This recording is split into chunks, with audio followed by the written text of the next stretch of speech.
আজকে আমি কামিজ কাটিং করে দেখাবো। এখানে আমি কামিজের কাপড়টুকে 4 ভাঁজে ভাঁজ করে নিয়েছি। কাপড়েরটাকে এবার মাপ করে নেব। লম্বার মাপ হচ্ছে 38 ইঞ্চি। 38 ইঞ্চিতে আমি একটা দাগ দিয়ে দেব।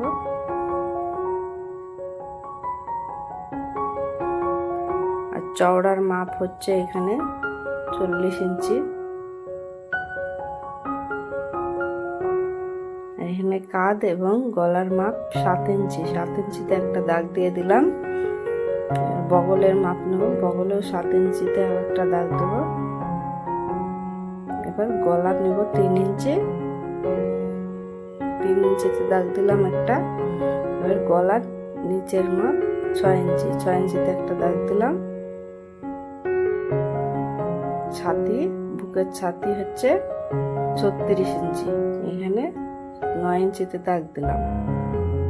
এবার বগলের কাছ থেকে নিচে 7 ইঞ্চিতে একটা দাগ দিতে হবে।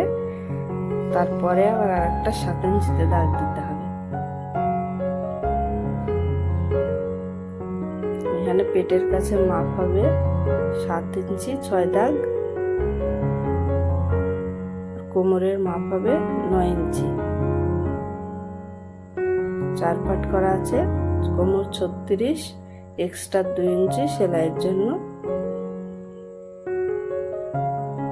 এখানে 2 ইঞ্চি সেলাইয়ের জন্য নিলাম।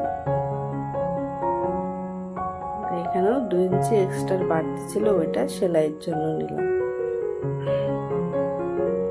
এবার আমি দাগগুলো মিলিয়ে নেব।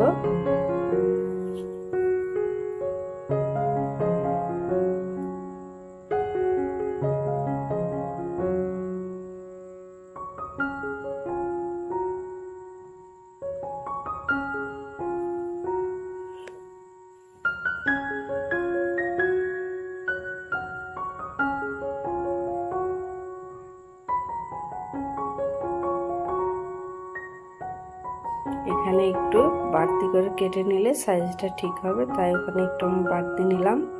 কাঁধের অংশ 8 ইঞ্চি মতো বাড়তি করে নিলাম। এবার আমি দুটো দাগ দিলাম। যেটা প্রথমে দিলাম সেটা সামনের পার্ট, পরেরটা পেছন পার্ট। গলাটাকেও আমি রাউন্ড করে নিলাম। এবার কেটে নেব।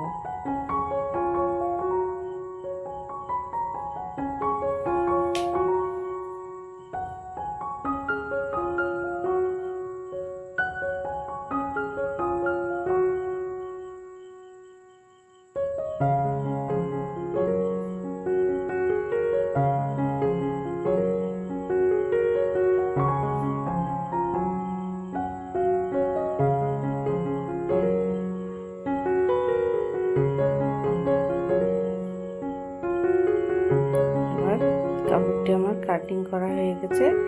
এবার পেছন পাটটা কাটা হয়েছে। সামনের পাটটাকে আমি আলাদা করে নিয়ে সামনের পাটে বগলের অংশটা কেটে নেব।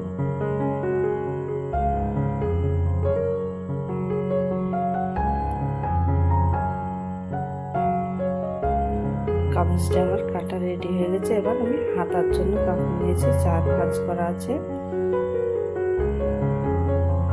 দুটো হাতা হবে। লম্বা 21 ইঞ্চি, 21 দুগুণে 42 ইঞ্চি হবে একটা হাতা। ঘটি হাতা হবে।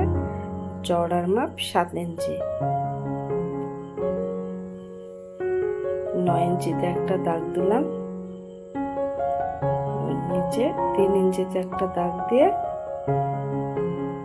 দাগটাকে এবার আমি 9 ইঞ্চির কাছ থেকে 3 ইঞ্চির কাছে মিলিয়ে নেব। ঘটি হাতা সবসময় ডবল কাপড় লাগবে।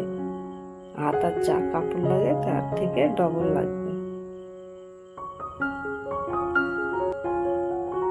হাতাটাও আমার কাটিং করা হয়ে গেছে। ভিডিওটি যদি ভালো লাগে চ্যানেলটিকে সাবস্ক্রাইব করে রাখবেন। আর সেলাইয়ের জন্য কমেন্ট করে জানাবেন কামিজ সেলাই দেখার জন্য।